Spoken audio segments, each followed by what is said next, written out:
Welcome to Tracy Kay Kids. Today we're going to talk about the American Indians. The American Indians, or Native Americans, lived in the United States before the 15th century.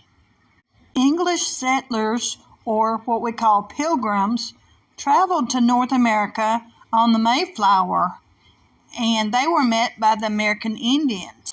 The English settlers suffered greatly from lack of shelter, diseases, and scurvy. At first, the settlers and the Indians didn't get along with each other, but Squanto was an Indian that knew English, and he was able to communicate with the settlers.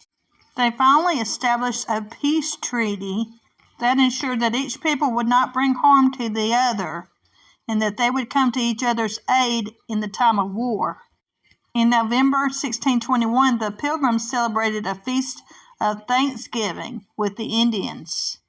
The celebration lasted 3 days, and it featured a feast of waterfowl, wild turkeys, and fish.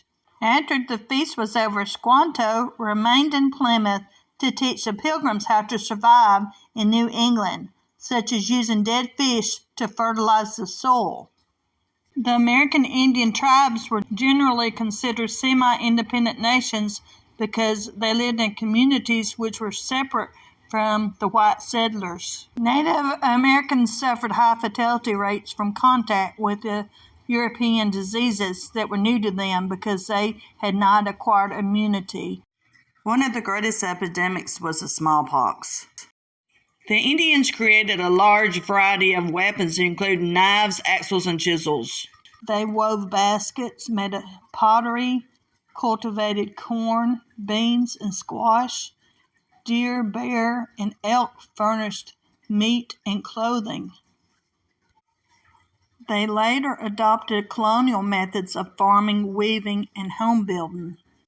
Other than the Cherokee, the Crow's life revolved around the buffalo and the horse.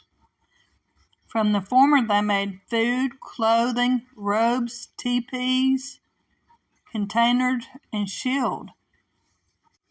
The Crow grew tobacco for ritual use. The Sioux Indians were more woodland Indians. They manufactured items for trade, such as beaded garments, and they attended trading fairs. They developed their own instruments and form of dance, and later on, they built houses after the settlers, usually made of clay and stone. Later on, Indians were forcefully removed from their homes to an area east of the Mississippi designated for Indians, called Indian Territory. Thousands died from disease before reaching their destination. Thank you for watching. If you have enjoyed this video, please subscribe to the channel and hit the bell notification for future videos. Thank you.